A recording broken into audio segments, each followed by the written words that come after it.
settle with the student. Yeah, okay. Sorry?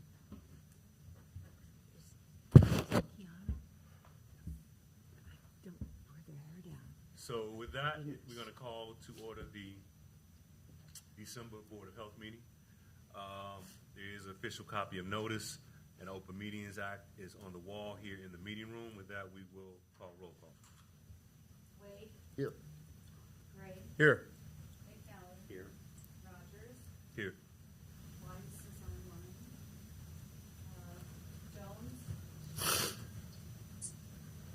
Well, note for the record, if a board member's online, you just count as a member of the audience per state law. So if you commenting, you're commenting as a citizen, and that's per state law. So just note that. With that, Wilkin, Present. King, here, and Esposito is absent. okay. Go to item 2, approval of the minutes. Item A is approval of the October 19 minutes and the November 15th notice of cancellation of the November meeting. Is there a motion to approve item A? So moved. Motion by Gray, is there a second? Second. Second by McNally. Roll call. Okay, Wilkin, Yes. Wade, Yes. Rogers, Yes. King, absent. Okay, McNally, Yes. Gray. Yes. Item 3 is public comment. Is there anybody, this opportunity for anyone to comment on Board of Health-related items that are not listed on the agenda? Is there anybody in the room or online that has any public comment? Seeing none, we'll go on to item 4, and it's ratification and approval of agenda items A through U. What's the will of the board? Motion approved. Motion by Gray, is there a second? Second. Second by Dr. King. Hearing no questions, roll call. Gray, Yes. McNally, Yes. Rogers, Yes. Wilkin, Yes. King. Yep. Yes. All right. Wade. Yes. Item 5, Health Director's report and issue discussion. Dr. Hughes. Great.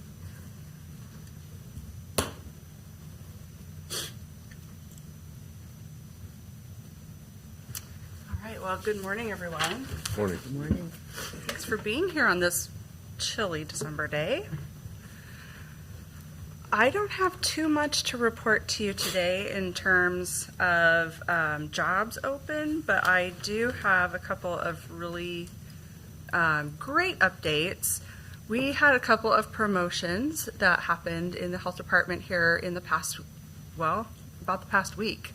As you know, our supervisor for environmental health position has been open for some time, and I'm very happy to announce that as of Tuesday, the December 26th, Adam Carlson will be promoted into that position from his environmental health specialist 2 position. So Adam has been with us for a while and does a really phenomenal job with his coworkers and with his vendors out in the community, and we just think that he is going to do a wonderful job in this supervisor position.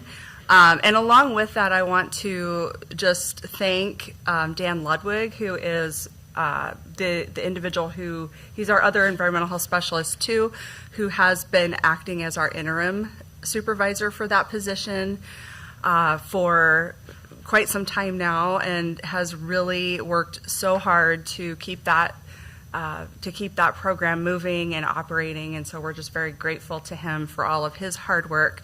And he will continue in his EHS 2 position, and we know that he and Adam work extremely well together, and they have a really great vision for the food safety section. So we're really looking forward to seeing what they do there.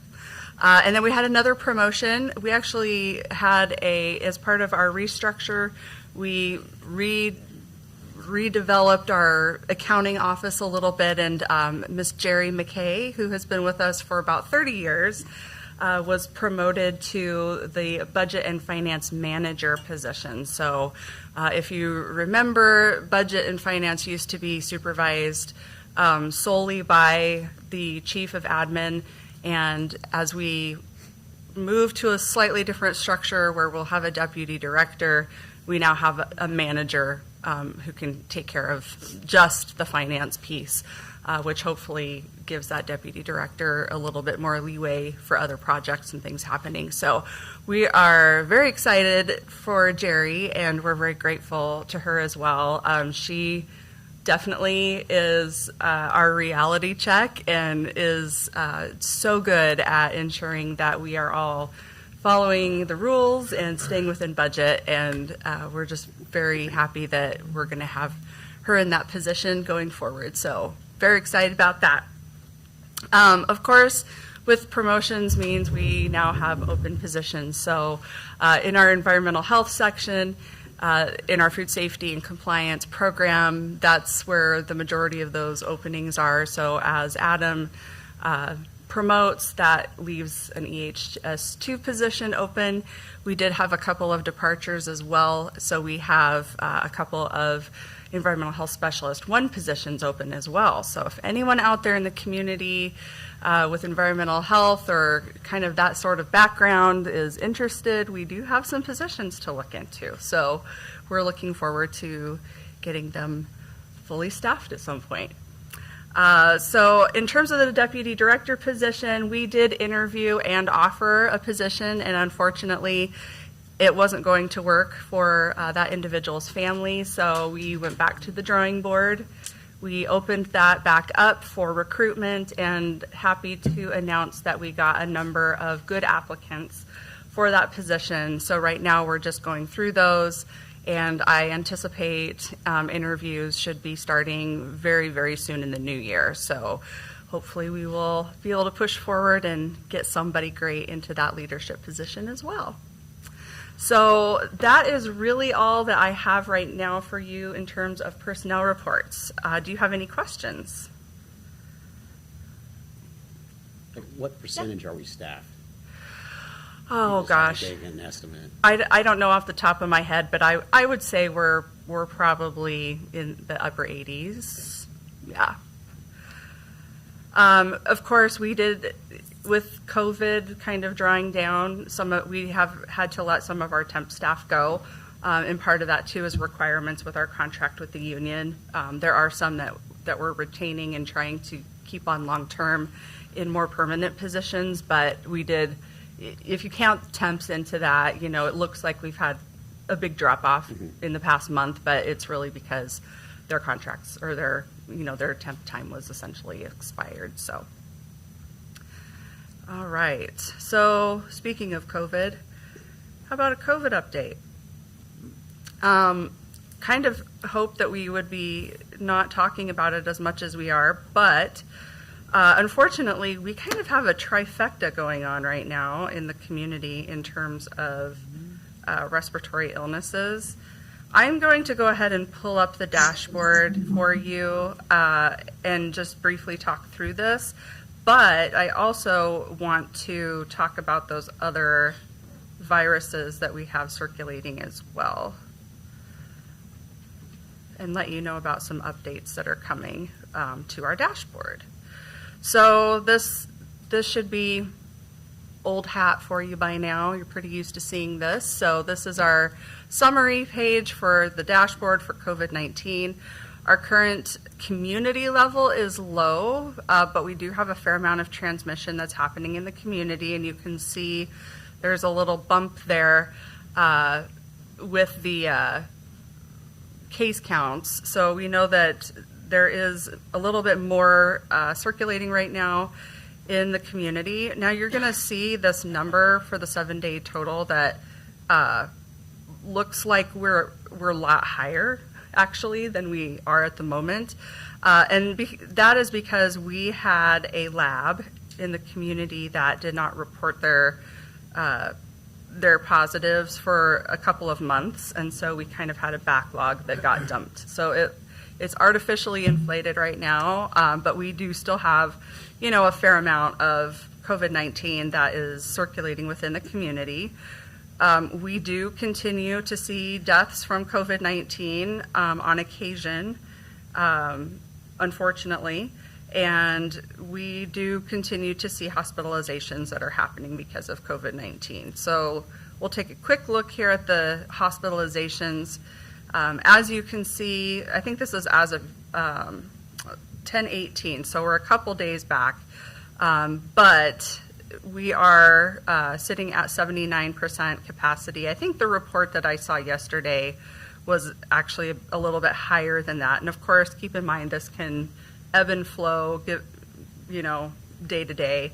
But what you will see over to the left is that blue jagged line, which is the hospitalizations for COVID-19 patients. And you can see that has been increasing and unfortunately is not coming down yet. Luckily, ventilator usage does remain low, so we're very happy to see that.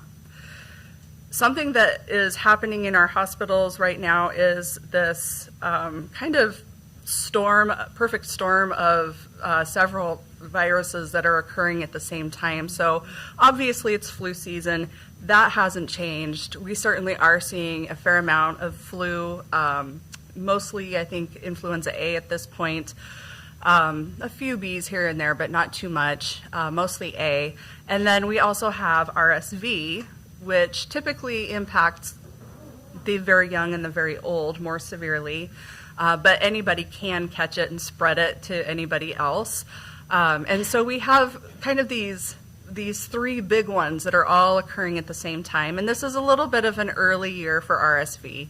Typically we see those peaks starting, late December, early January into kind of those later winter months. But for whatever reason, likely because of changes in transmission patterns from COVID a couple of years ago, we now are seeing kind of this earlier spike of RSV that's occurring along with our influenza spike and COVID-19. So we are in fact seeing people who may be co-infected with more than one virus.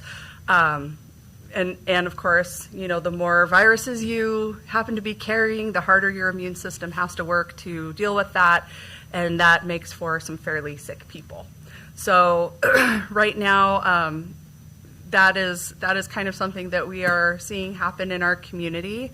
And I think it's important to note that preventing these sorts of illnesses, actually the exact same practices that you would have taken for COVID will work great to also prevent flu and RSV. So if you actually think back to our first year with COVID, we saw something unprecedented with influenza. We had almost no flu season because people were being so careful, wearing masks, not going out. Now, obviously, it's not realistic for us to do that every winter. Everybody's going to hole up and not go out. I understand that.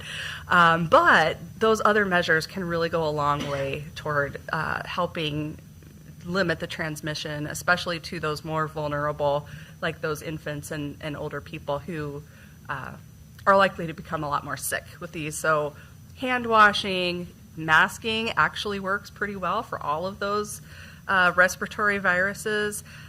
Staying home when you're sick is so important. I know it's so easy to want to just push through and keep living life, but if you're feeling under the water or under the weather, it's just better to stay home and let that pass before you inadvertently are spreading that. So those same things that held true for COVID really hold true for prevention of flu and RSV. So I just want to put that plug out there, and hopefully people will heed that, especially in the holiday season where we have lots of people gathering and getting together and potential opportunities for more spread. So that's kind of what's happening in our hospitals right now. I know it's been a really tough month or two, especially for our pediatric units, because we've had a lot of sick kids.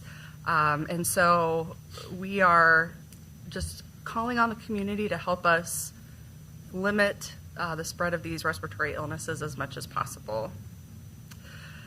And in terms of vaccinating, we're continuing to offer the COVID-19 vaccinations.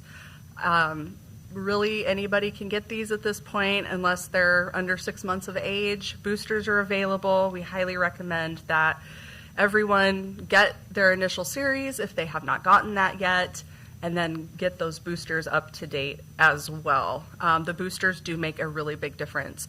And don't forget that you can also get a flu shot as well. So that's another thing that you can do to help prevent spread. And that is really all I have today for COVID-19. Do you have any questions about COVID or RSV or flu or any of those things happening right now? Yeah. Let me ask you, I'm just curious. Sure. Are you all still meeting every Friday? The statewide deal? Are you all still meeting? Not on Fridays, no. There Okay. is a Or statewide whatever that meeting was. on Tuesdays, Okay. but no, the one that was occurring on Friday hasn't happened for a while. Okay. I'm just curious with this. Have you? I'm just curious where your thought is with the new process. What would, particularly about this time last year, things start going? Have you? I'm just curious about what the trigger may be that you might have to notify the council, if anything. What that threshold would hit at? Yeah, that's a really good question. Really looking at that community level and looking at kind of the, between case counts and really hospitalizations is what we watch. And that's really what I was most concerned about before. We know there's going to be a level of this in the community probably all the time. And, I don't think we've been in it long enough to know what that baseline level looks like yet. So we're really watching to see, okay, well, what's happening in terms of severity of illness and people who are being hospitalized for that. And so, if we were seeing a large spike, especially in hospitalizations and ventilator usage, and our case counts were really steeply going up, then I would definitely be bringing that before the council just to make sure everybody's on the same board or on the same page and that we're working toward prevention together. Okay. Are you all, have the Friends of Public Health met recently? Yes, last Friday or the Friday before, they've started to have more meetings ahead of the legislative season. Well, yeah, that's my question. What are they thinking, or what's rising up? Being that they're finna hit full throttle here in January. That's a very good question. There are a couple of things that have kind of floated to the top with that. One of them is I'm trying to remember the meeting now. There are a couple of things that we're thinking about, and now I can't think of them on the spot. Sorry about that. But yes, they are meeting. I'm assuming appropriations is one. Yeah, absolutely. Mhm. Okay. Who are they thinking is going to be the new chair? Why have they said it? They have not said yet. Okay. I'm assuming y'all going to be more regularly when it starts? Yeah, All right. absolutely. Once we get closer, it's typically a weekly meeting that occurs. Okay. We did meet, it was kind of a one-off to talk about the opioid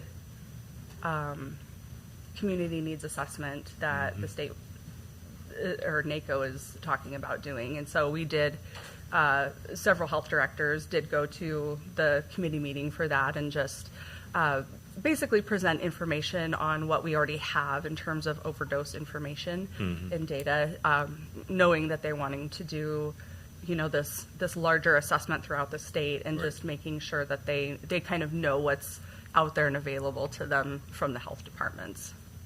Okay. God, I forgot my last. Who's the, I don't want to say president or the person that's in the role this year, the leading role, or the de facto president of the Friends of Public Health? Sure, that would be Pat Lopez at Lincoln-Lancaster County Health Department. That is. Okay. All right. That's all I got. Anybody else? Hospitalizations. Are we getting data about treating with COVID and for COVID? I mean, because when we're making decisions based on that. Yeah, that's a good question. And what we get really doesn't differentiate necessarily if COVID was, kind of a secondary finding when somebody came in, or if that was the primary cause. We don't really get that level to differentiate out. We just know that they had it, which is one of the reasons that we look at the severity Yeah. of illnesses. And if someone is on a ventilator with COVID, it's pretty likely that that's why they're on a ventilator. Unless they're in an NVA or. Yeah. So, I mean, have you asked them if they can differentiate that? It- I would it- think they, with coding, they'd be able to do it. I mean, I can pull out codes in my office Sure. and say treated for perio versus with perio. Mm-hmm. I mean, I just assume they'd be able to code that and pull the data. It's something that has been discussed from time to time, and I don't know that there is a good standardized way to pull that from like system to system. And wanting to ensure that we're being very accurate. And of course, as the interplay between different diseases that are happening at the same time within a system can at one time be more severe than others. You can come in with something fairly innocuous and end up with sepsis. There can be different things that kind of come into play. So, it really depends on when they're coding and what's happening with that patient at the time. But I don't think there's a really great standardized way to separate those out. Good. Okay. Any more questions? Not seeing anything online. All righty. Think you're good. Alrighty. Thank Alrighty. you very much. Go then to item 6, which is presentations. And item A is I presentation think from. there's something in the chat. Chris, Okay, yeah. Maureen Tierney had a question. Yeah, it's in Go the chat. go ahead. Can you hear me? I can. Okay. So the question for Dr. Hughes is, I think the confusion between community level and community transmission is significant, even for those of us who understand public health. And in terms of, in particular, how healthcare facilities will follow CDC recommendations about masking, et cetera, is really based on the community transmission metric, not community level. And so community level can really be somewhat misleading. And so I was wondering your thoughts on trying to make the community transmission sort of metric a little bit more obvious, because, we have had, as you know, probably a 60% increase in hospitalizations over the past 2 to 3 weeks in Nebraska, and close to that, I think, in Douglas County. So your concerns, as you raised about the severity of disease and the number of hospitalizations, is crucial. But when you open up your website and you see community level low, I think it gives a level of reassurance to the public that maybe they shouldn't have. So I just wondered on your thoughts on that.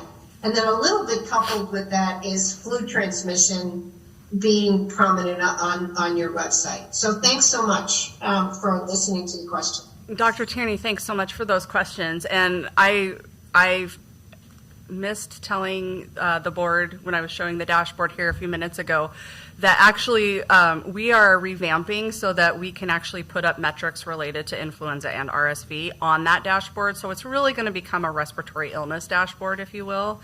So hopefully that answers that part of the question. So we're going to have hopefully better visibility for the community on what's happening with influenza and RSV alongside COVID-19. Which will hopefully help with some of that decision making. And then to your point about the community levels versus community transmission, those are different. Community transmission is really what we were using last year when we were making a lot of the decisions around community measures to prevent COVID-19. Our transmission level is still, I think we're still sitting in the high category right now. Community level was really a metric that was developed by the CDC and takes into account a number of different variables, which we have not, they get data a little bit differently than we do. And so their data set doesn't look like our data set. And so what we end up seeing is a lot of confusion in the community between, well, you're saying this and the CDC is saying that. And so we actually left community transmission up for quite some time and made the decision to go to what was consistent with the CDC to alleviate some of that confusion. And that's why you see that on the dashboard. And it's a fairly complicated chart if you go and look at basically how they figure all of that out. We have not been able to replicate it here, so we use what the CDC has. That community transmission uses some different variables to come up with basically those levels. I am not against having both of those be visible as long as it's very clear what the differences are between those. But what we experienced previously was that there was quite a bit of confusion within the community between what we were putting on the dashboard and what the CDC was saying. And so we really wanted to ensure that we were aligned and not causing more confusion to the community. I think we can probably have a larger discussion maybe here or even with the I can have a deeper conversation with our EPI team to see what might make sense in terms of having both of those things up. I think we're going to just have to be very, very intentional about pointing out what the differences are and why you would use maybe one over the other.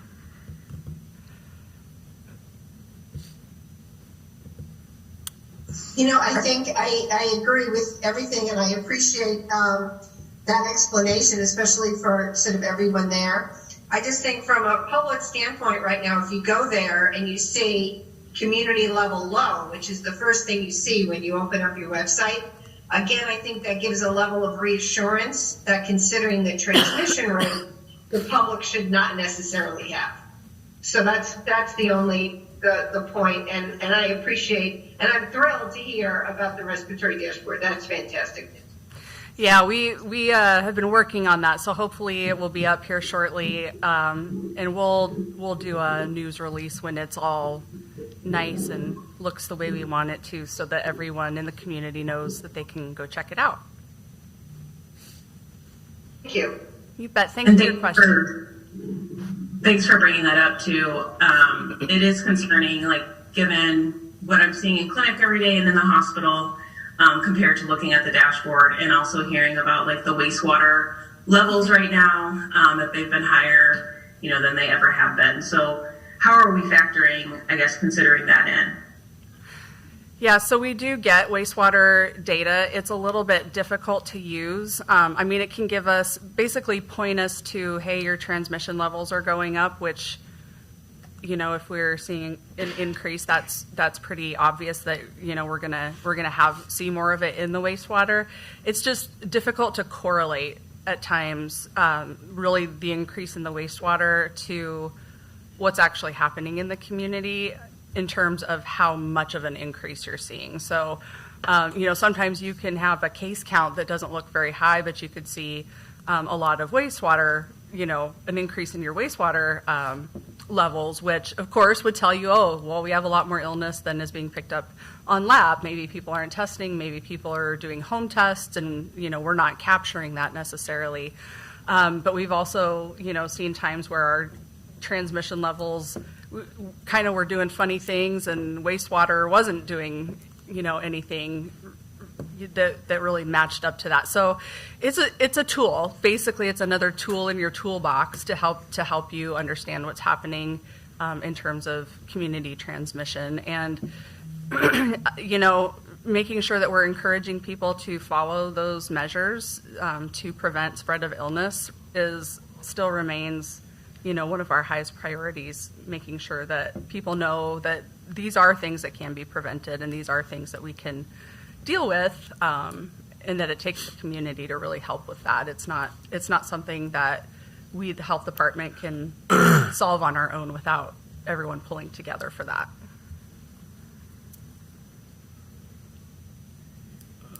Any more questions out there?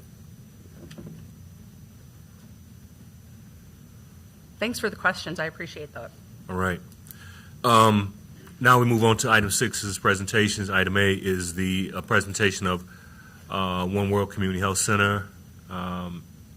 Andrea, I see you on. I'm here. Thank you, Health Board and all the audience. I'm here today, and I hope everyone can hear me, just to share a brief update about One World Community Health Centers and tell you what's new. But as I begin, I think I would just refresh your memory that One World is a federally qualified health center, just like Charles Drew in North Omaha.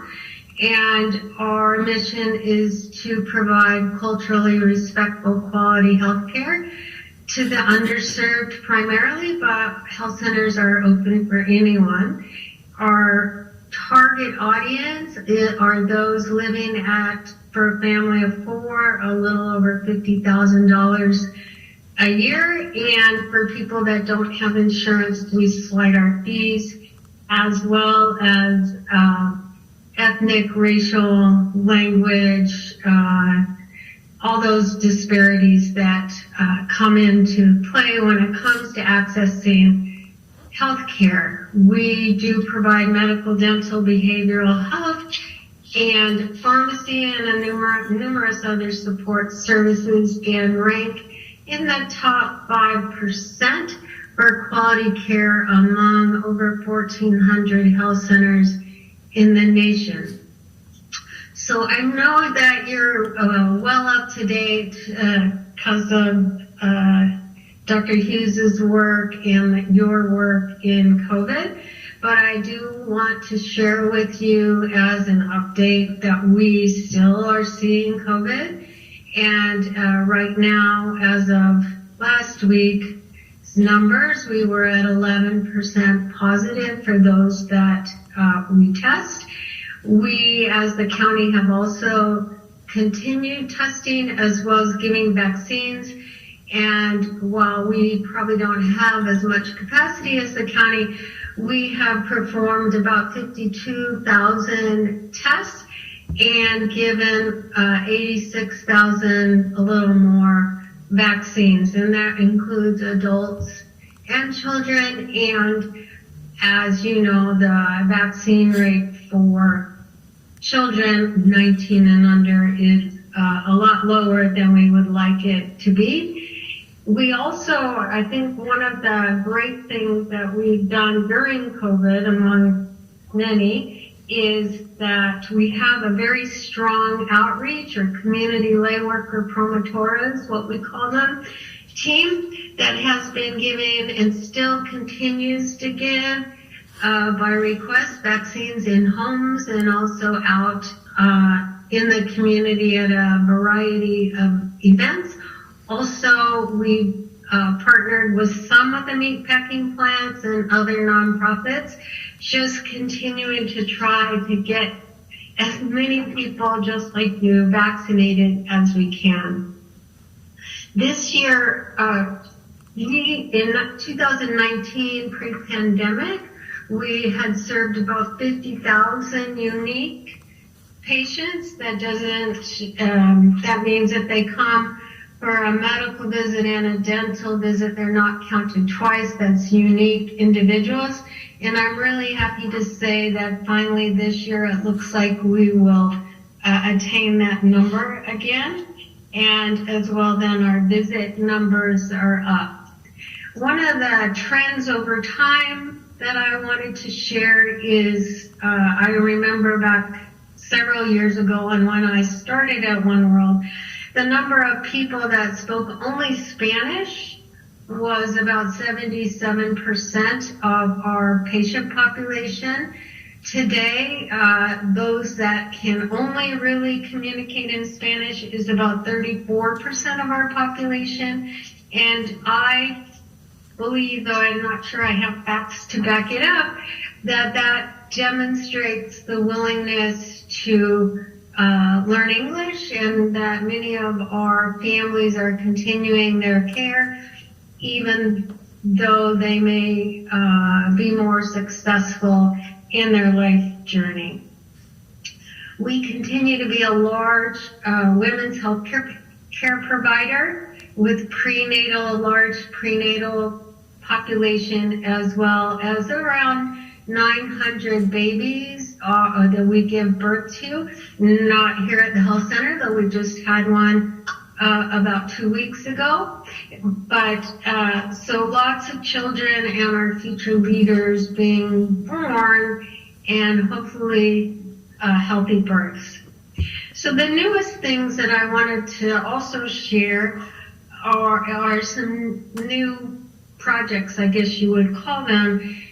You may have seen that we opened a very part-time, it's 1.5 day a week, clinic at the Stevens Center in partnership with them that we hope will grow over time. We've undertaken a huge diversity, inclusion, and equity initiative with the hiring of a chief at a chief top level leadership role, that even though people think we are doing it, which we are, we can always improve. And some of the areas that we are going to be working on include our hiring process, like how we hire and what kind of applicants we're getting, reviewing pay equity, so different people that have the same job, are they paid equally, and departures, and all our policies and all the kinds of things you might imagine. We also opened a school mobile. That was really in 2021, but we're reaching schools that we were not known for. So those are Ralston schools and Bellevue schools, and opened another school-based health center at Buena Vista High School, which is the new one on 60th and L. And beginning shortly, well, January, it might be February before it gets going, but we will be providing behavioral health services for Millard West and Millard South high schools as a kind of we were asked to do this, a foot in the door. And I think the community often doesn't realize that it's not just east of 72nd where students have things going on, and they do have a growing minority population.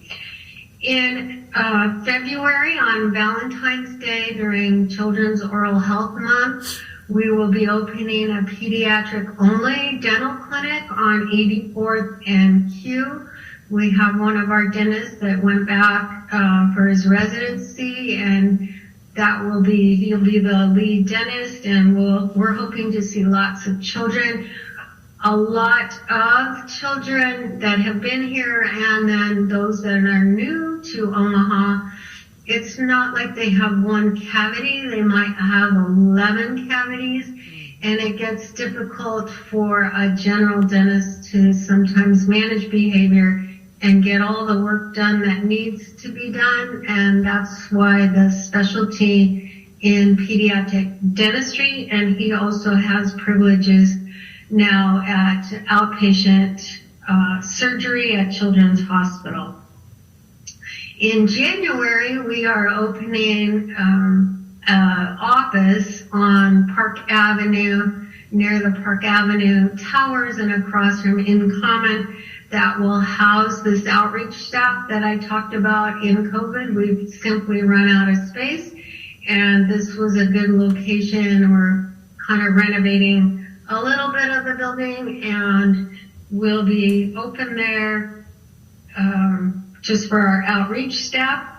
And then we're working with the learning community of Douglas and Sarpy County to open a second South Omaha learning site at 1474 South 16th Street, and hopefully we'll see that.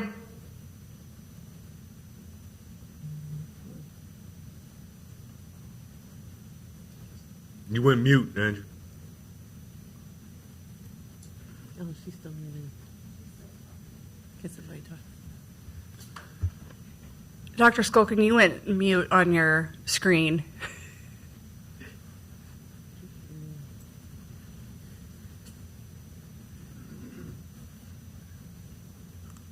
Can you hear me now? Yeah. Oh, all right. You must have space. Literacy Center in South Omaha, our second one. We teach families, parents English while we provide child enrichment for young children. And UNMC is evaluating this, Monroe Meyer, and it's found that children in reading and math are doing better in school than children that have not. So we hope for a second one. We're also going to start traditional behavioral health in 2023. Our model now is more an integrated model where the physician calls a therapist into the medical exam room. And then we also have telehealth and medication-assisted treatment. But many of our patients are unable to get mental health in the community or will refer out, but they're just not comfortable going. And so we've been fortunate to have a anonymous donor contribute so that we can expand that. We are also an applicant, which we hope to hear, I think, by the end of next week, for more ARPA funds to construct a building, an additional building at our livestock campus, which is South Omaha, which would house a business, which would be childcare. It would be also a workforce training center for our employees and behavioral health.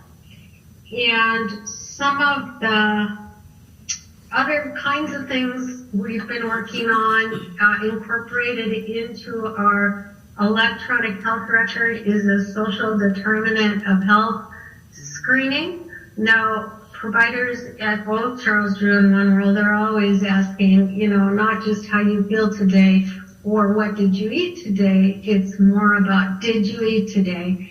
And we often help find resources for that, but this will be a more formal way to screen and then help to find resources. This is a lot, I'm sure, but we're also hoping to have technology access for our patients to schedule their appointments online as well as on our phones, hopefully cutting down that busy signal, but not sure of the outcome, and given our population, how many would use it. Some of our opportunities and challenges, as you might guess, and I'm sure Douglas County has the same, are in our talent pool and workforce recruitment and retention. And with the COVID cliff coming, we see it as a cliff that a lot of the COVID resources we've received will go away. And so we are going to be challenged to figure out how to move forward, given that we've improved our quality of care, stood up for COVID, and we have a lot more staff. So that's a challenge and an opportunity. You also probably heard that in 2024, Medicaid managed care is changing one of the plans from Healthy Blue to Molina, and anytime there's a change in Medicaid, that impacts our patients, but also our staff in billing and reimbursement. And then our interpretation needs at One World have skyrocketed since COVID. I'm not quite sure. Part of it is inability to hire bilingual staff, but also increasing diversity in the patient population, that more of the Asian population now coming to One World, which was not as true as in the past. And then, as everywhere, the pandemic impact on our staff is still lingering, because we were really on the front lines, saw a lot of bad things happening for our patients, and I think staff are still kind of I call it post-traumatic COVID. So I don't want to end on a sad note, but happy to answer any questions. I know that's a lot to digest.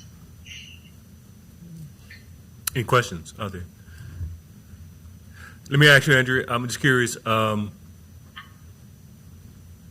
just because I know a little bit of it cross-rams, but I'm curious, just legislatively, federally, can you talk a little bit about what you're seeing that's related, but also to the earlier question I asked Dr. Hughes? I'm just curious what you may think, particularly through the Primary Care Association, that you all might be talking through statewide that may be beneficial both ways for us and you all. Sure. At a federal level, the federal government's funding for Charles Drew and One World is what makes us the federally qualified health center, with tripling the healthcare requirements that we have to meet.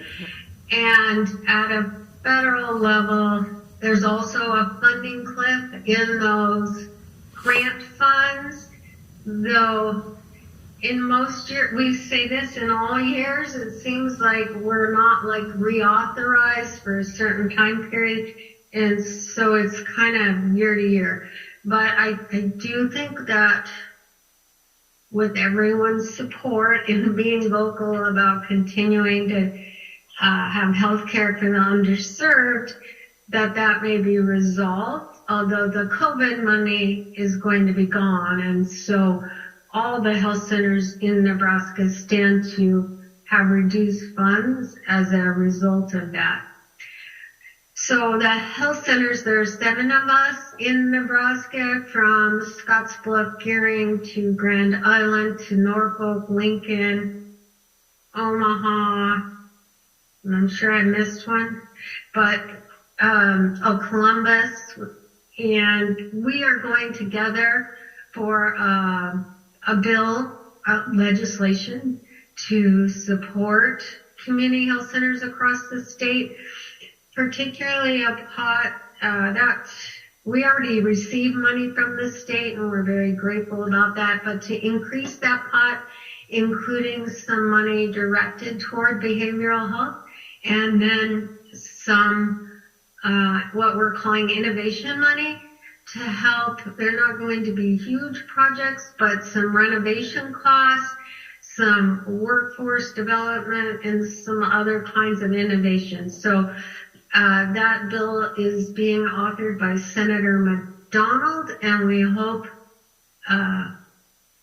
that'll move forward. It's a pretty heavy lift for health centers. It's a $20 million request, and we've not before ever received that kind of resource. So does that answer your question? Yeah. I'm Okay. sure everybody's asked for money since they got $1 billion to play. Yes. Now's the time. Yeah. Okay. Anybody else? All right, Andrew, appreciate it. Thank you. All righty. Next up, item B is community health workers update. Patty?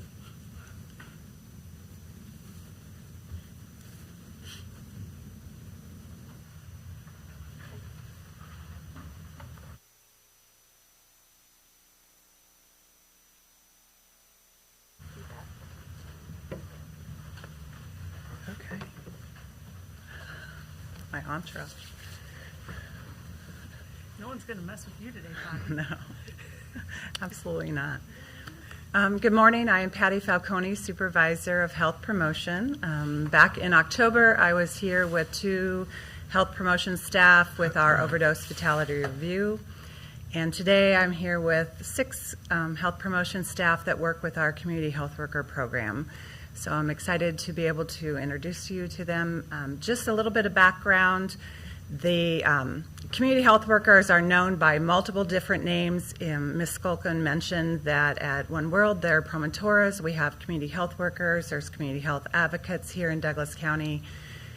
And as there's multiple different titles, there's also multiple different definitions. So back in 2017, we had the health department put together a community health worker work group.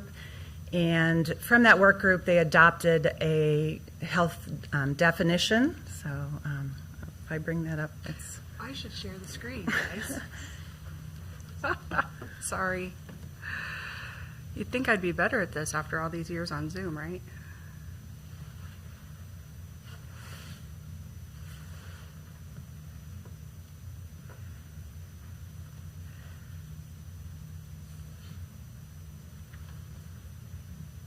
There you go. I'll go back just so you can. This is our logo for our Douglas County Community Health Workers, and then our definition that was created was adopted back in 2017. Really, the community health workers come from the community, and they are to really help improve the community health as well as increase, achieve health equity. And then also, the relationship, the community health workers serve as a liaison or a link with health and social services. Here at the health department, they are the liaison between the health department and the community. And these individuals will be sharing what their work on outreach, education, the social support that they have done through navigation and the social determinants of health, as well as advocacy over the past year. So I'd like to introduce you to my staff. We have Jordan Cedillo, Delia Pian-Lerma. I'm right in the way here. Lulu Bakya, Addie St. Charles, Benny Huerta, and Tia Blair. And I will hand it over to them. Hi, I don't know if you could see me over behind the column, but I'm Tia. And I'm going to talk to you just briefly about the definition of community. It's important to know what the community is and who it's made up of if you're going to be working with them. So we have two common definitions. The first is a group of people living in the same place or having a particular characteristic in common. Secondly, a feeling of fellowship with others as a common result of sharing common attitudes, interests, and goals. So overall kind of look of the work that we do, community outreach and engagement, pantry delivery coordination, which we will talk about a little bit more in detail at a later slide, client advocacy, providing information and education to members of the community and clients that we work with, volunteer collaboration with other agencies, provide resource referrals. A lot of our work is, again, working with other agencies who have been around. They know their streamline of work. So if we can bounce off of each other, that always is helpful to the client that we're trying to help.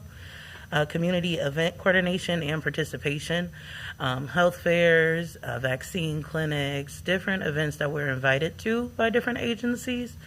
And more importantly, listening, getting the feedback of everyday people that we hope to serve. Just trying to make sure we're doing right by them. Hi, my name's Jordan. And just to follow up with what Tia was saying, our jobs as community health workers is to help the community to the best of our abilities. And that can be easier said than done. But thankfully, because of the team we have and how we're spread out, we have helped over 1,600 families since January of 2022 alone get any assistances they may need. That can be utility assistance, rental assistance, mortgage, pantry, which I'll talk about a little later on, and clothing. But in that, we've also delivered over 34,000 COVID test kits, over 9,000 masks, and over 7,000 flyers. And the reason the flyers are so important is because it gives the community a number to call. Say they need a helping hand, especially in hard times. Maybe it's snowing, people are getting sick, out of work, whatever the case may be. They have a number that they can call with us. But with our pantry, we have a great partnership with Together Inc. and Whispering Roots. And what that looks like is a no-contact delivery. I'm sure someone here has probably had COVID, maybe experienced it, right? You don't really plan for it. Kind of sucker punches you. You get left out of work. Some people can't afford the delivery prices to bring groceries to them. Because of our partnership we will have Together Inc. bring you groceries to get you by until quarantine is over. But then when quarantine is over, obviously you've lost out on a substantial amount of pay. We will find the closest pantry to you if you're not able to pay for groceries, and so that you can go get groceries, whatever one is closest to you. But that's just one of our organizations that we work with. As you can see here, these are just some other organizations. As I'll talk a little later on, North Star and Girls Inc., we have a great relationship with them. Project Intentional, who we just went to a weekend event for single moms. And then Latino Center of the Midlands, which we held a public health field class and talked with them. And Family Housing Advisory Services, which really helps with utility bills, rental, mortgage, and things of that. A great partnership with them.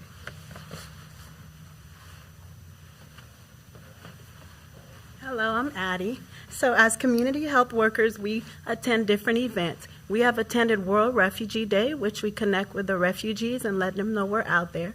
We distributed flyers, test kits, and had interpreters that could translate for us.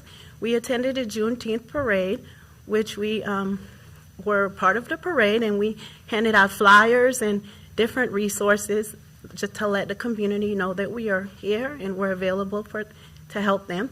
We also go to Together Inc., which we coordinate and volunteer with the pantry. We also help with the drive-through, distributing flyers and speaking to the pantry attendees and let them know that we have our services.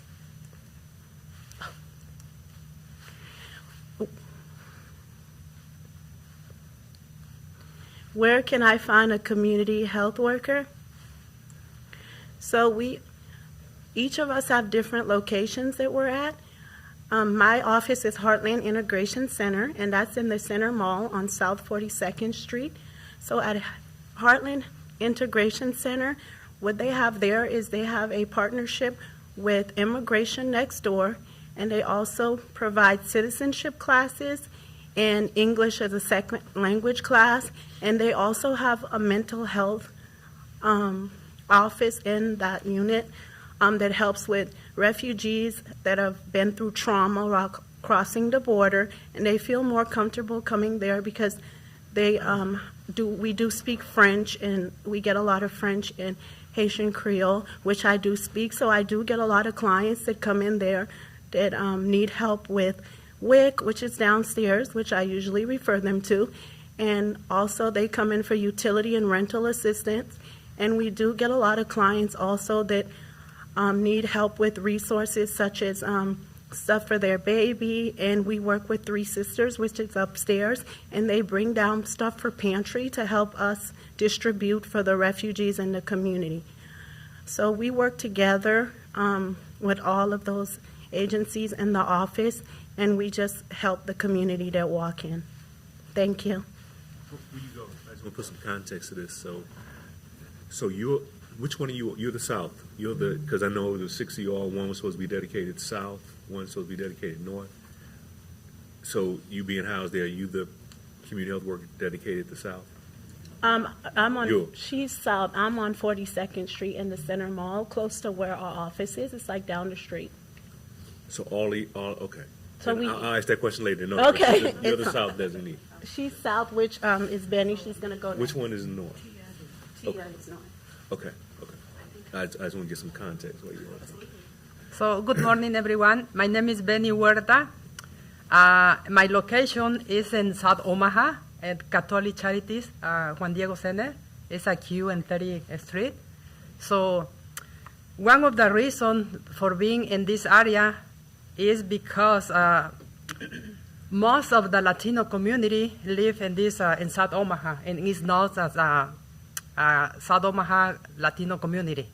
So, and another reason for being in this area is because I'm bilingual, and also because being in this place is this center has worked as a great support for me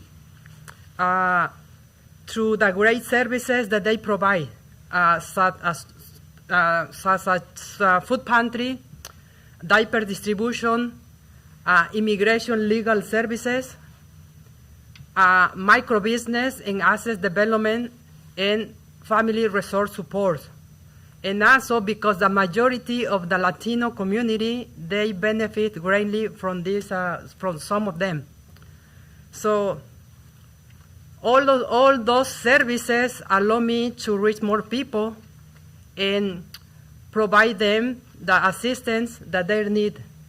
And the most important thing for me is to gain the trust from the Latino community and let them know that there is a Douglas County community health worker willing to support them in their own language and culture.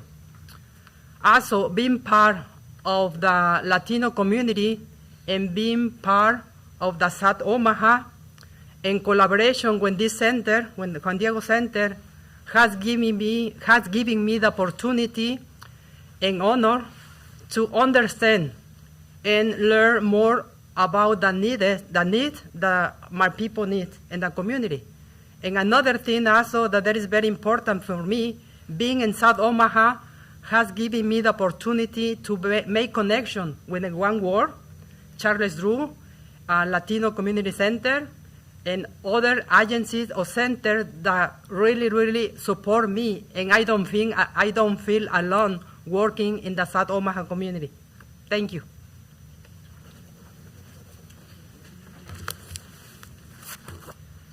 All right. Again, my name is Tia. I am stationed at the Catholic Charity St. Martin de Porres Center that is located on 21st and Emmett Street. So a little bit about the center and what they offer there. They have what they call the Sassy Senior Program. It is a program for senior citizens to get together Monday, Wednesday, Friday between maybe 9 and 1:30. And it is membership. They have different keynote speakers come in. They have activities. They provide breakfast and lunch for these people that come to fellowship here. They also have the Mentoring Moms program.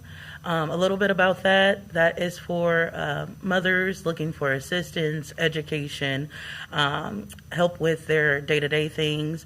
Also resources, rental assistance, utilities. We keep mentioning like clothes and supplies for babies, newborns.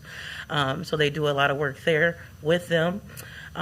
This center is community facing. There are a lot of people who come in and out on the daily, not just for the programs, but they also have a small pantry here. So we will get a lot of people off the street just looking for immediate help. So I like being there because it's kind of open door. You can make appointments, but you can also just walk in. On Fridays, they do have a computer class, computer technology literacy class, I should say, just trying to help people who maybe need a little help with technology, with telehealth visits, things like that, maybe not knowing how to log on. So they do that every Friday, and that runs from 9 to 1 as well. So being at the center, I was able to kind of pilot what I call a community assessment that I created. It's an 18-question assessment, really just to get feedback from the people that we are here to serve.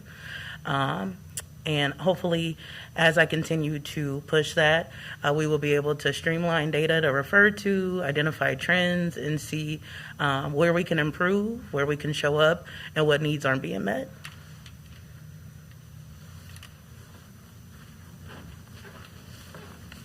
Hello, my name is Lulu Badjo. I am community health worker.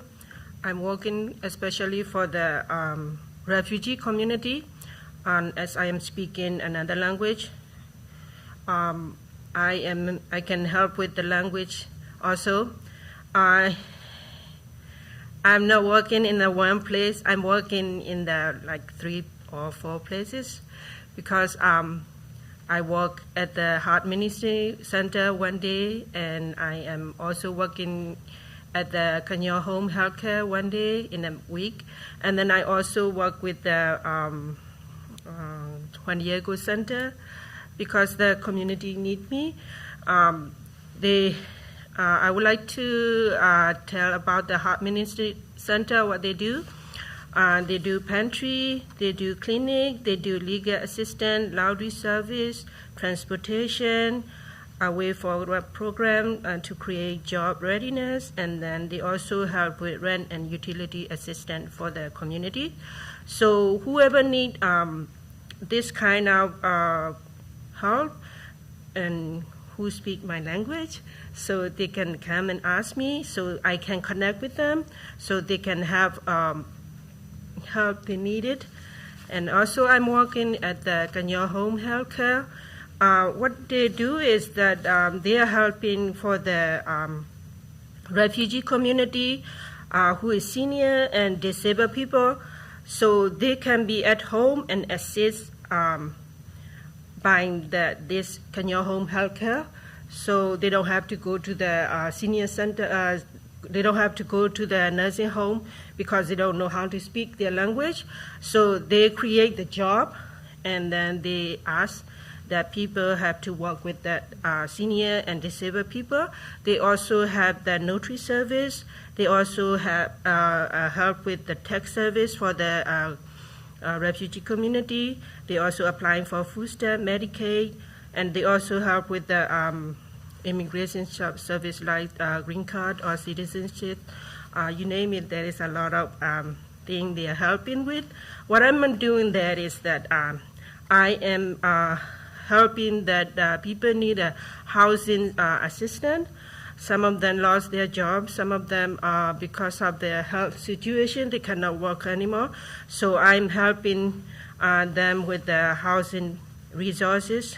And also, right now, we in the Dakla County Health Department also directly helping with the housing assistant. Here's my coworker who is working for this assistant. So I'm applying for them because of the language. So I fill up all the information, application, and then submit it to my coworker, and she submitted to the housing authority. So we are working together. And then I'm also helping with the clinic and the COVID vaccination area. So if they don't know, I can help with them. And then I'm also helping them with the test kits if they need it. We have available test kit with my coworkers all the time available. Anytime I can ask from him. And also I'm helping for the mental health resources, and then another benefits and another legal issues that I can connect it to them to the other resources. Thank you so much. What's your nationality before you leave? I am from Burma, and I Burmese am Burmese and Karen. Karen, sorry. Yes. Okay, all right. Thank you. What other languages are available besides Karen? Burmese. Burmese. Burmese. Okay. The majority is Burmese. Are speaking Burmese in Burma. Thank you. So as I said earlier, my name is Jordan, and I am stationed at the Douglas County Health Department. While I do work with clients to get them any assistances they may need, I also handle the test kit, COVID test kit distribution. So that means providing to or small profit or nonprofit organizations, libraries, churches, all the new era churches in Omaha, and et cetera. And any citizen that really reaches out to us, like I said, with our flyers, I'll drive to them and provide them with a test kit if they're not feeling well. But something I'm really excited for is to be working on a program for the youth of North Star and Girls Inc. And the idea is to provide non-traditional ways of therapeutic interventions for the youth so that we can continue to kind of kick down these negative stigmas that are revolved around therapy and youth mental health in general. So yeah, that's kind of what I do. Hi everyone, my name is Delia. I am also stationed at the Douglas County Health Department. So my coworkers already mentioned it, but we work with family housing to provide clients assistance with rent, mortgage, and utilities. And part of my job is to just send our clients to them and work with them to get all of the information for our clients. Another thing that we do is visit organizations in the community and learn about what they offer. So when we have clients who are needing something that we don't provide, we can reach out to them and do like a soft handoff. That way the client isn't just left on their own. And then we also have the information line that Jordan was talking about, and that's open from 9 to 3 p.m. And I answer the calls that are in Spanish. So if anyone has any questions, they usually call about like COVID or like rental utilities and things like that. Thank you. That's it. Okay. Any questions before I dig in on Yeah, I this? got questions too. Okay, let's go around the line. Yeah, I got a lot. I just, Patty, so collectively with these wonderful community health workers, how many languages are represented by their own abilities, et cetera? They mentioned French, Creole, obviously Spanish, Burmese, and Karen. Are those the primary ones? Main ones. Okay. Yes. Okay. Thank you. Dr. King? I have a few questions. Thank you, first and foremost, to all of you for your presentation today. It's so fantastic to get to see who the community health workers are. I only knew about maybe one or two. I knew about Lulu. We've talked many times. So I heard that you were partnering with the two pantries, Together Inc. and Whispering Roots. Is there a reason for these specific two pantries, and what other pantries are you planning to partner with? So currently, during the pandemic, we partnered with Whispering Roots, and they are working with Together. They are the ones who are delivering to the clients, and that was like just in looking at all of the different pantries at the beginning. They were the only ones who were delivering to the clients, and that's why we are partnering with them to make sure that we get it out to them. But we also refer our clients to other, like Heart Ministry, the other pantries, where if they have transportation, if they can actually leave their home, then they can go to just visit the different pantries throughout Omaha. Thank you. But it's just mainly the delivery is the big. Okay. And then how are you all identifying the new resources that you do share with the communities and your new collaborators into your network? As you know, resources change all the time, so it's going to be really important to always be abreast of what that is. So how are you identifying and sharing those? So we have a Google Doc that Delia is in charge of. If as the community health workers reach out to the community and they find a new resource, they will refer it to Delia, and she'll put it on the list. And then if we find an actual resource that we think that everybody needs to talk to, we will offer them, have them come in and talk to the whole group at one time. Awesome. I was curious if you all are participating in continuing education training so that you can kind of stay current on health topics. Is that happening? And if so, like kind of what, can you just talk a little bit about what that is? So we have a little bit about that. We do have connections to like webinars and such. I would love to be able to have these individuals go to a conference to be able to reach out to other community health workers across the country to see what they're doing, and that way bring back some of those ideas here in Omaha and Douglas County as well. Yeah.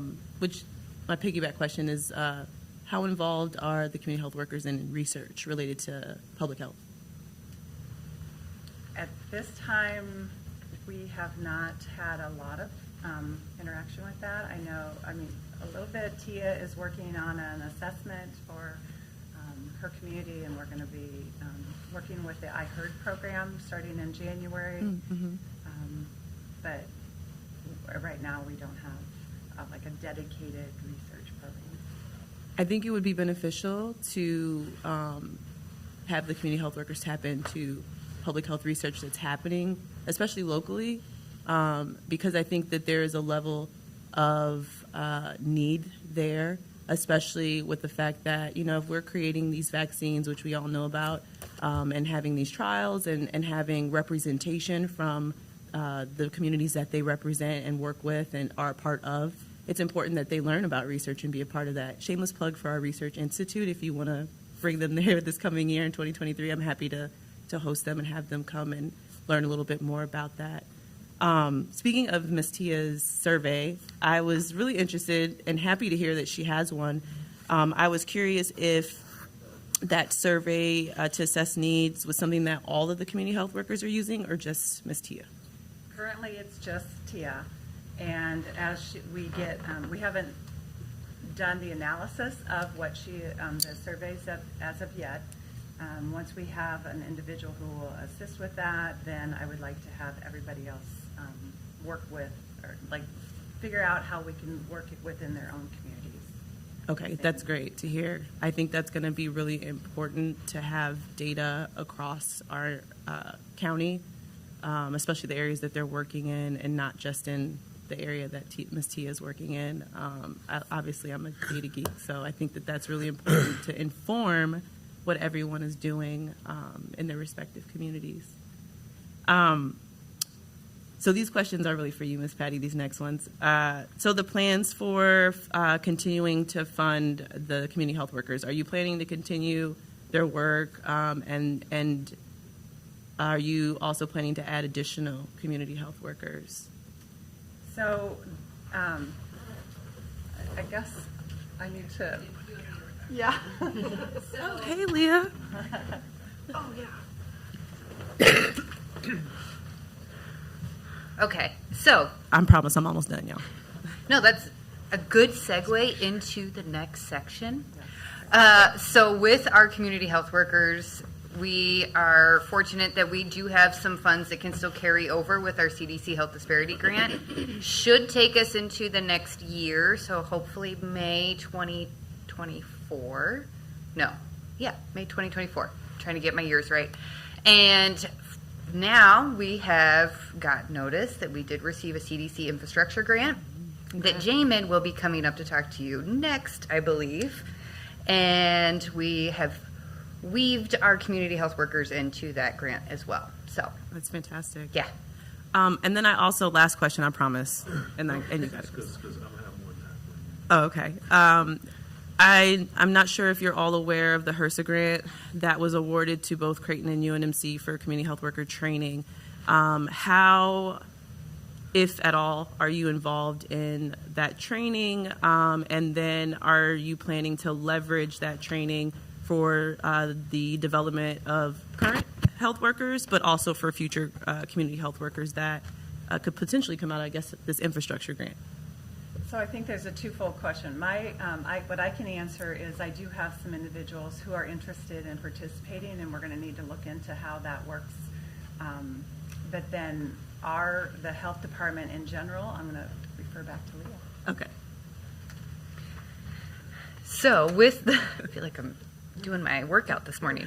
So with the HRSA grant that came through, I know that part of that was having some of the community health workers that were trained through that Creighton UNMC program and then housing them. But unfortunately, we have great community health workers. So, and really that grant, I see it as an opportunity for health systems to embed community health workers into kind of their administrative fees and that sort of piece. So that's where I see it as a better fit. And with us, we just don't have the capacity to take on and kind of be that interim place. So does that help answer? Yes, it does. Thank you. That's all I got. Okay. So technically, whose line does this come through? Does this come through your chief? Okay. Yep. So have we refilled the epidemiologist position that was associated with the grant?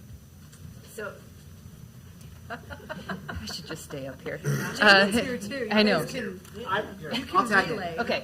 So the job, we're working to set up interviews for that position, and we've also added a third community health planner 2 position in the Office of Health Equity that will support the legal epidemiology project that we're hoping to kick off here shortly. So, Okay. so that job is definitely still a critical position that we are working to fill. One of the positive outcomes of COVID is we have a whole lot of public health professionals with real world epidemiology experience. what we're trying to do is find that diamond in the rough that also has a background in social epidemiology. So we're trying to make sure that the epidemiologists we bring on can be nimble and can handle some of these social epidemiology questions that we have and we need to dive into. Okay. So, so kind of, we are the facilitator or the collaborator, the coordinator for maternal child health, right? In the county? We are the county, kind of? Sure.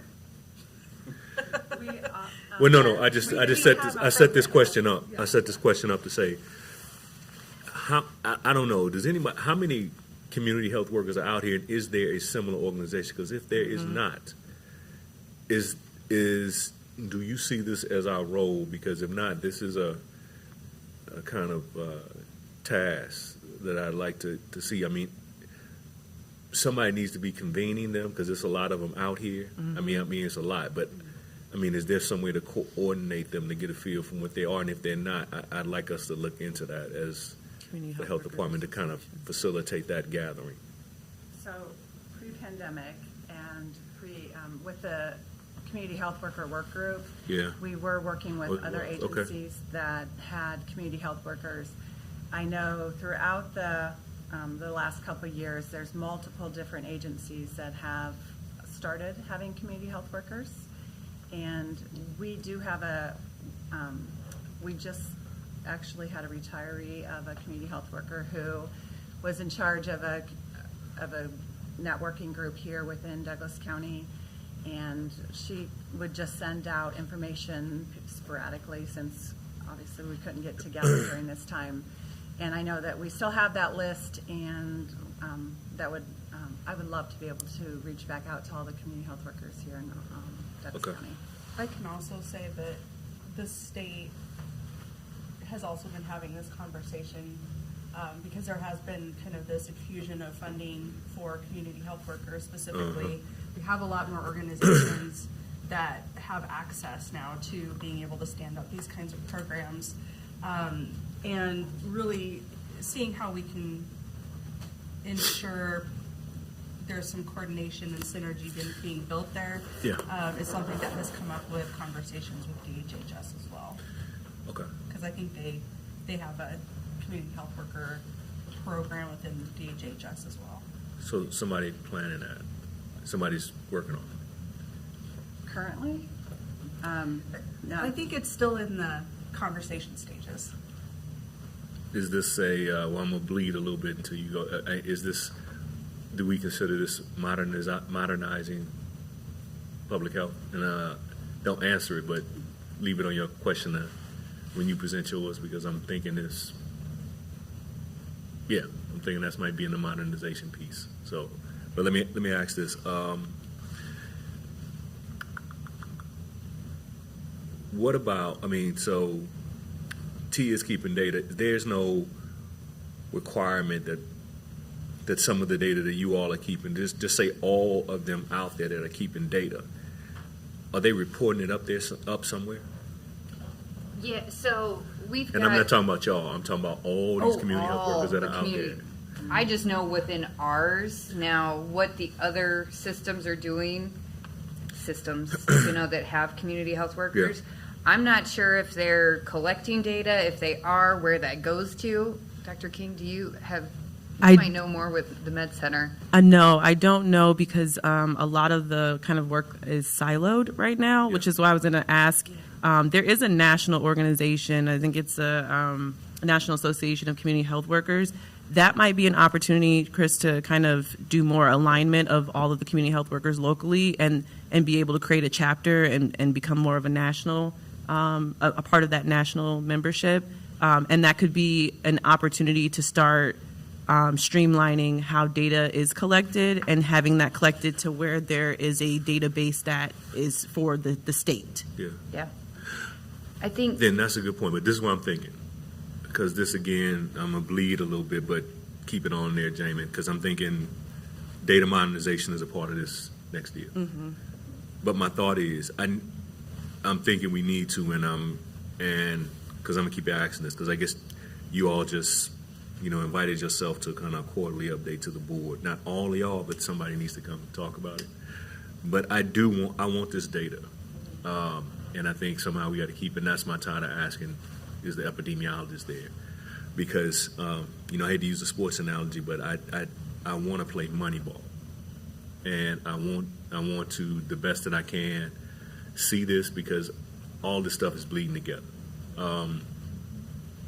There was just this call, there was this call, this community call about last week about it's centered around youth violence, but it got compiled with a lot of stuff. But whatever it's going to be, you all's information is relevant because all these calls are talking about building a list of resources. You got them all, and somehow it just needs to get plugged so you how the resources are available. But the data you're getting, to me, I want that data because it's going to cross into a lot of the preventative stuff. And I need somebody to take ownership of that piece of trying to, particularly you got a survey, but some other people, because the stuff that you all are doing bleeds into juvenile justice stuff. It bleeds into absenteeism stuff. And some of you all, and you're getting some indicators that I think we got to be able to play with and tie together. And when this, when the Bridge project rolls, well, it's been called the Family Resource Center. The official name of it is the Bridge. ED's been hired next January. A lot of this is going to be announced. You all got a lot of information to go up there front, and I want to make those worlds connect. And I want to make those worlds connect, particularly, a lot of the talk is talked about when we built this building here, but when we went there to look at this and see the prototype, the juvenile people and the public health people were in the room together. And the public health people were doing a lot of the community outreach to put some feedback back. And now you all are equipped enough to do that. And I think we got to make that connection. And I want that data to be able to see where these worlds meet. And this is also why the public health research piece is really important for the community health workers to get involved in, just so that there is a better understanding of why we collect this data and how to do it in a way that's systematic and with high fidelity or integrity. So I'm going to just go ahead and we're in the same room. Double down on that. You're in the same room.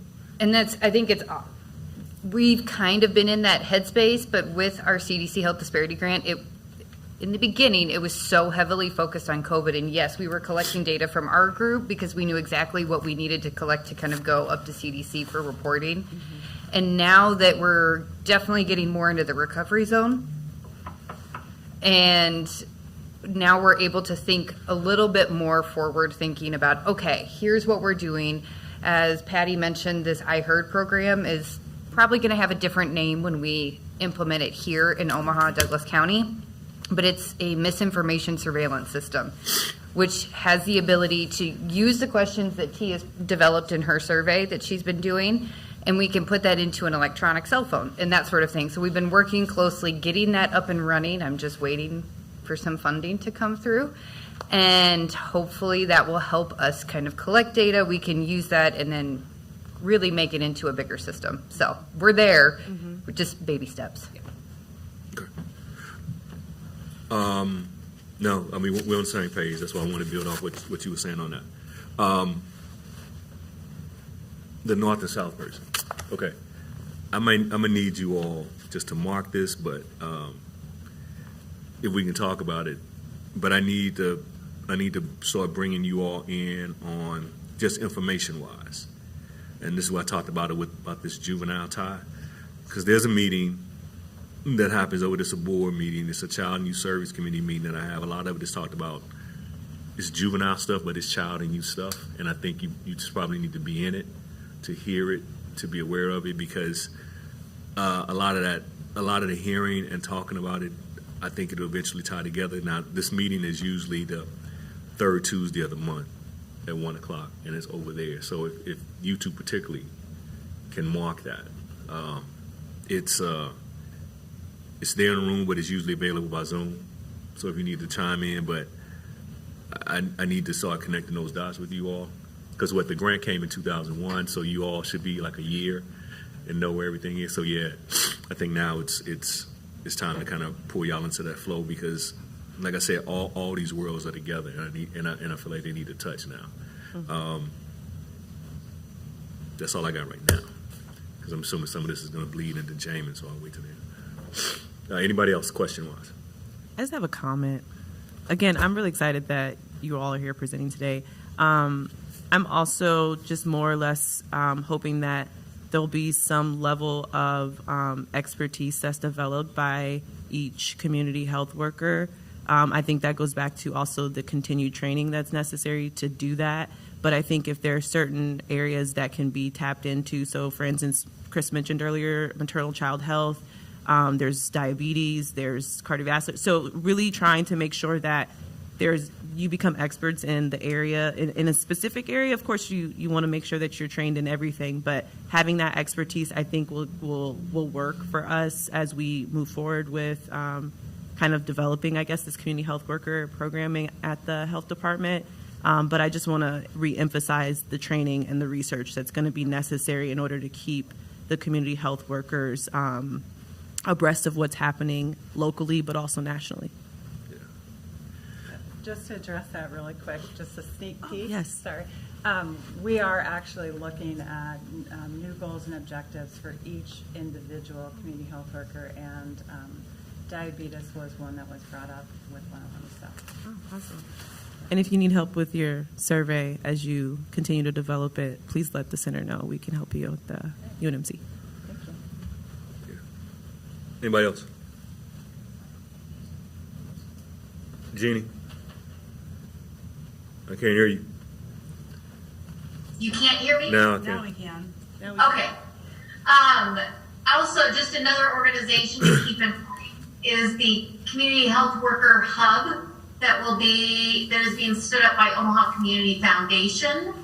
That has funding from the health systems, and they initially are going to have a focus on maternal child health. So it's just another group out there to put on your radar. Okay.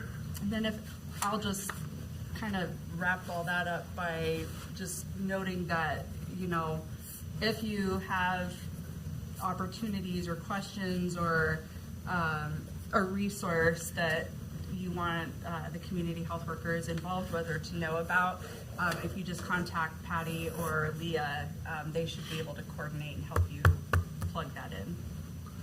Okay.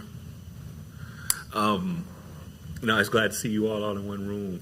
My only request is, can you give us a list of just the names and location stuff till we get it just all down? Because as this comes, I just need to be identified. But yeah, I think I don't know how much you share, but I would like to plan for you all to be back on in March to see. I mean, ideally we can go quarterly. I don't know if it needs to maybe twice a year, but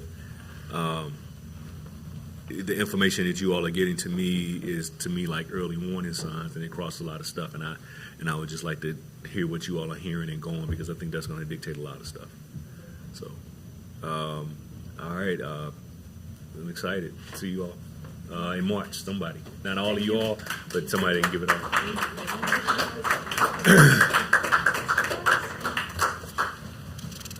Tough act to follow. So I'm Jamin Johnson, for those that don't know me. I'm the Health Equity Advisor at the Douglas County Health Department. And part of my job is to periodically come before you with good news. So I'm glad that I can do that today. As it was mentioned, the Douglas County Health Department was awarded a CDC infrastructure grant. And this is really a historic opportunity for the broader public health system. This is the largest single investment the federal government has made into the local public health system, really in our history. So it is exciting to be one of the communities that was awarded targeted funding. And we are one of two organizations within the state of Nebraska awarded. So the state itself was awarded, and then Douglas County was also awarded just under $9 million over the next 5 years. The initial award, upfront award that we have received already and are working to establish a revised budget narrative and work plan is $7,244,000 and some change. So 6 million, I'm used to talking in hundreds, $6,800,000 of that is earmarked for workforce, so workforce development, capacity building, and then workforce retention. We talked about our community health workers. We talked about the invaluable public health practitioners that they are, and they really do represent our boots on the ground here in Douglas County. And so we recognized the need to be able to establish some sustainable funding to keep them embedded in the work that they're doing, but also allow for us to expand outside of this COVID response and recovery work and into more targeted work based on community identified need. And that requires that we are mindful of what is identified in the Community Health Needs Assessment and our Community Health Improvement Plan, and that those identified priorities work into the action plans that we establish across our agency.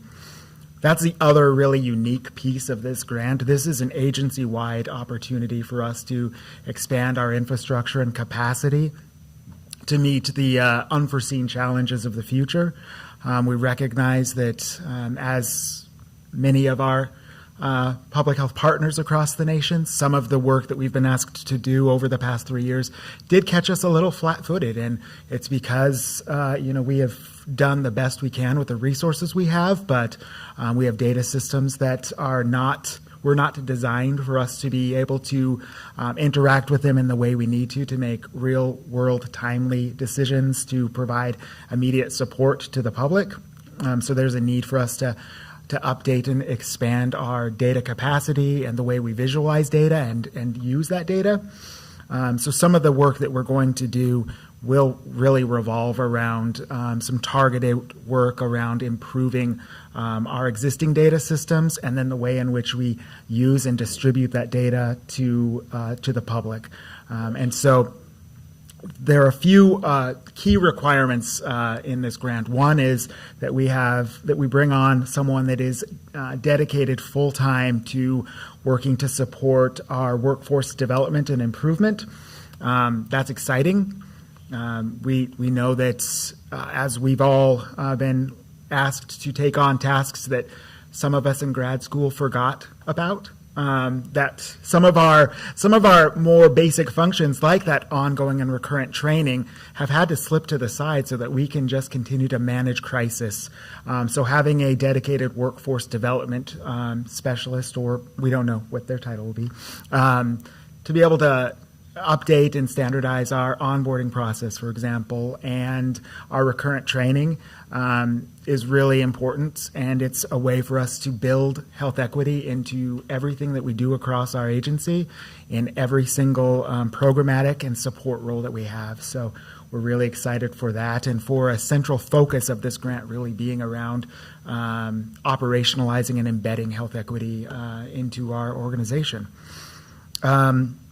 So the second component that we were awarded is really around foundational capacity. And that's really, we envision that as how we can keep and maintain some of the contractual and professionalized funded relationships that we have within the community. Some of those relationships were established as a direct result of COVID.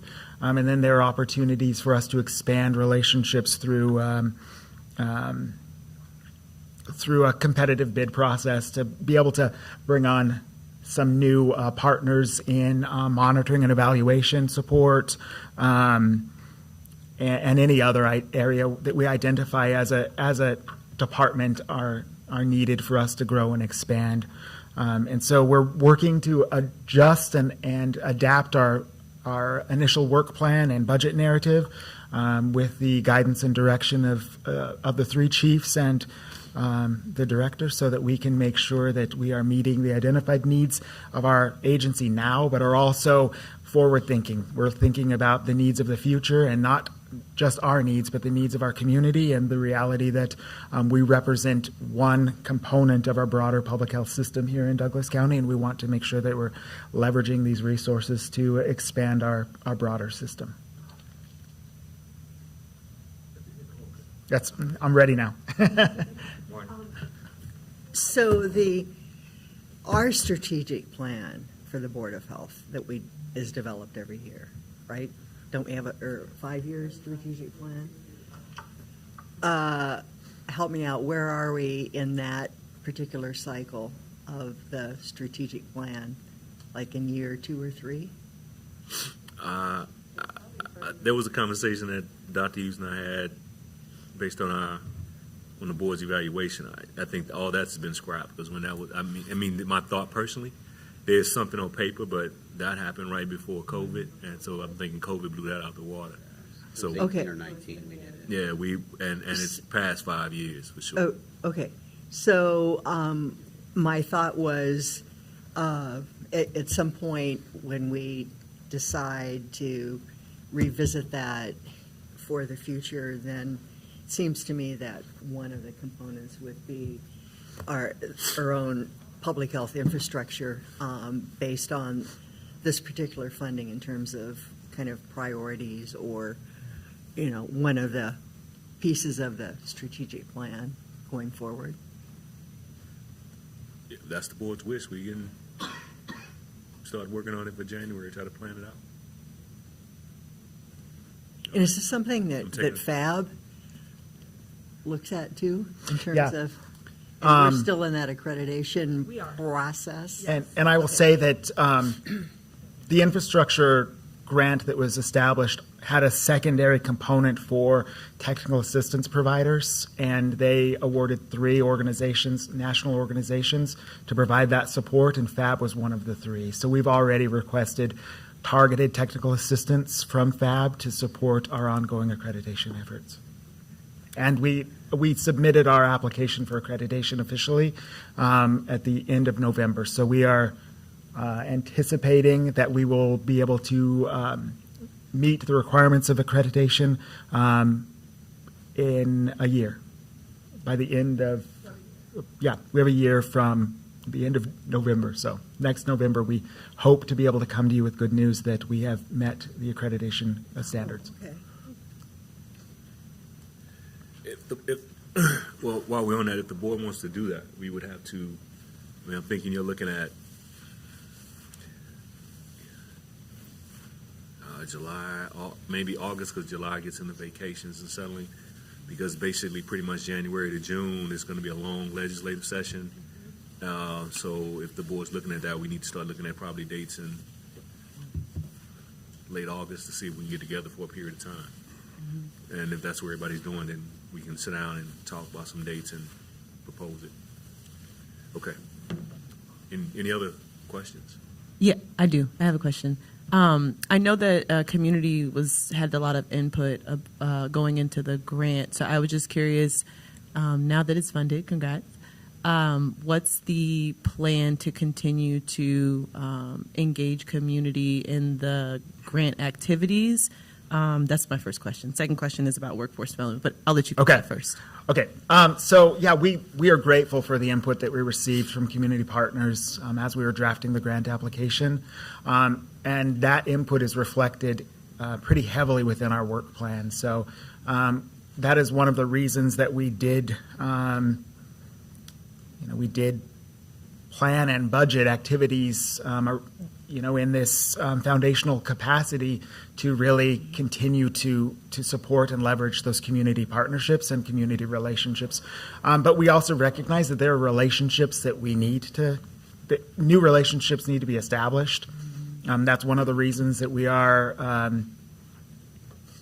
heavily committed to expanding those relationships through competitive bidding processes so that we can identify new partners who maybe haven't been at the table or maybe have a softer voice and haven't been heard in the past. But I will say that once we have internally revised our work plan and budget narrative, I am excited and happy to bring that back to all of you and walk you through it so you can see how we've embedded those community relationships and community voice into every aspect of our work plan. Yeah, that would be great to see that. And then you mentioned that one of the, obviously, tenets is the workforce development. You're going to hire a full-time specialist for that. I imagine you already kind of have an idea of where the critical gaps exist in the workforce. So I'm just curious, what are those gaps, and kind of do you already know? I know you're revising the work plan and everything, Yeah. but do you already kind of have a sense of what you're going to do? We do. And I will say some of the critical gaps really are around retention and then recruitment.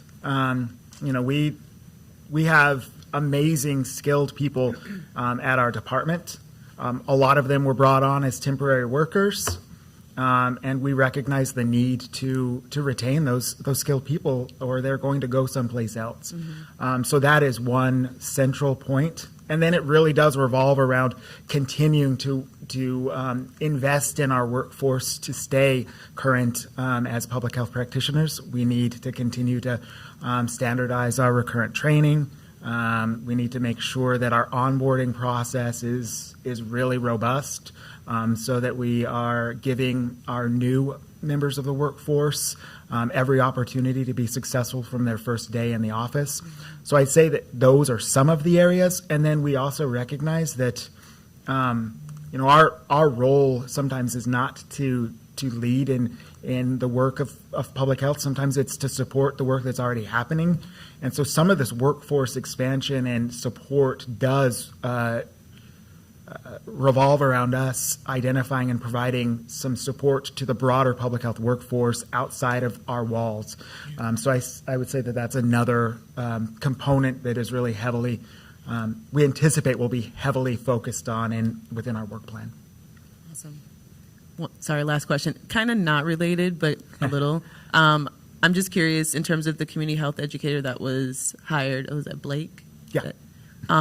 What's the overlap in terms of his work with the community health workers? I assume there is overlap in their jobs, but is there partnerships that are happening there, and how is that going?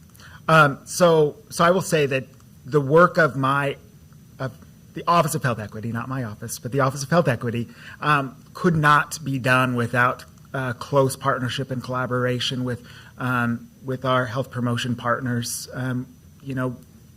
Blake's role, our community health educator's role, is to be public facing and is to be interfacing with community partners, providing support and guidance.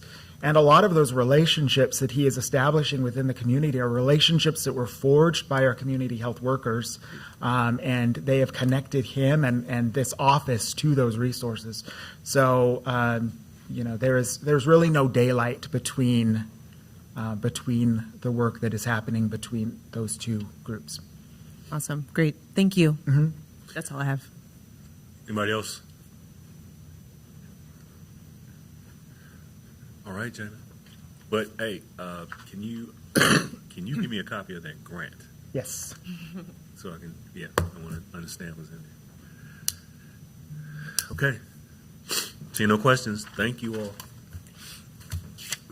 Item 7. Anybody got questions on the departmental reports? Well, did they come in email? I don't think the they. reports There was an email that went out 2 days ago. from who? Sunday? Was it from you, Sunday? I didn't get it.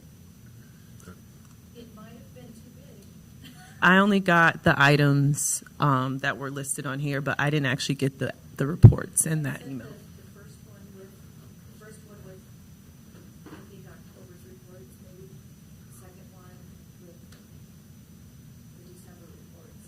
And then this last one that I sent was just so you have the action that was incorrect. Can you just resend those? And if we got anything, we can make them up next month. Or if anybody's got some questions in the 'cause I interim, didn't see please them. submit them. Okay. It maybe if there's a shared drive we can create, because if the files are getting too big and you're not able to send it, maybe that's what we can start figuring out how to use. Yeah. Okay.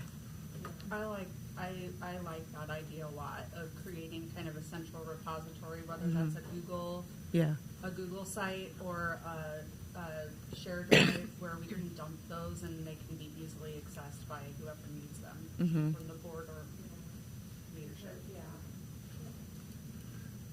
You good? Emails get tsunami'd. I just, yeah, I just don't have any questions. If we go with I that, didn't see the we send reports. a notification that they're all in there. Yeah, yeah, that would be nice. Yes, absolutely. Also, okay, with that, let me know before we go before I go to item 9. I want to. So we, as you all noted, this is the last meeting for former Councilman Gray. I want to give him a chance to say something, but before he does, I guess personally want to thank him for his service on the board. He was the second in line of the effort the board made to try to make a greater connection between the council for policy-wise. First was Chris Jerem, then it was his. I would think probably of all of them, he's had the most adventurous time because of COVID, and came, I guess, at a time where we kind of fine-tuned it a little bit, particularly I think the visit that we went to Morehouse to really help with Carrie and laying some of the groundwork for that racism as a public health crisis piece.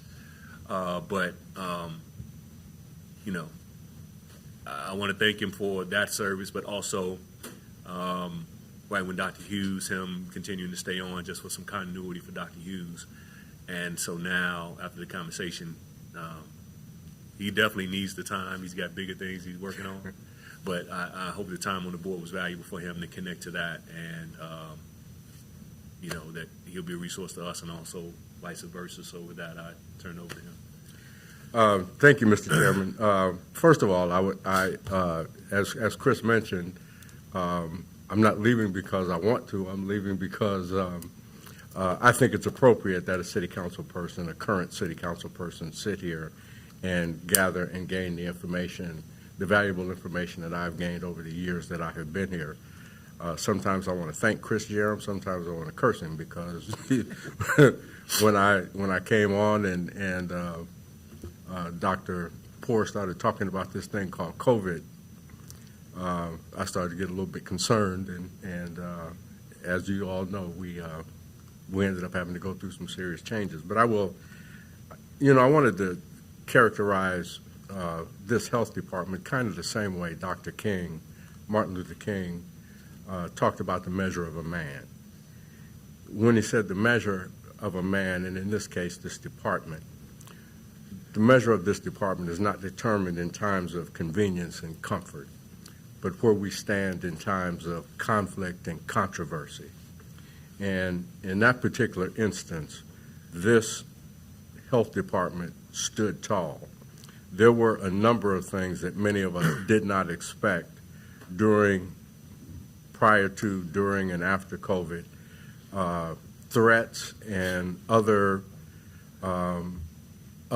areas where people were consistently combating this health department and continuing to beat up on people and threaten people with death and things like that. But this health department kept going in spite of all of that, and in spite of the fact that in a lot of instances, you all didn't know when you were going to go to bed or when you were going to get up and how long you were going to be there. I am very appreciative of this health department, and having learned how this health department works to a certain extent, I can't say anything other than good things for you all. And the other thing I will say is that I'm still a phone call away, Dr. Hughes, if you need me or if Chris needs me. And I do want to say one other thing, and that is about the chairman of this health board. It would have been easy to play politics with this. It would have been easier to play politics with this. But our chairman stood tall in the face of one of the most difficult circumstances that we have ever faced. And for him to stand tall and continue to support our director or directors at the time is a testament to the strength and the ability and the skill of someone who's dedicated to this community, who is not just a politician, but a statesman and a person who recognizes the need and necessity for diversity, equity, and inclusion, and recognizing that the social determinants of health ought to be on all our minds every single day. With that, I thank you for my time being here. I wish all of you the best of luck, and like I said, for most of y'all have my cell phone number, just like everybody else, so if you need to, give me a call. I'm a phone call away. Thank you all. Appreciate that, and that's just a testament to the board. No board president or chair can do more than the board gives them rope for, so appreciate the board. Thank you for your service. Thank you.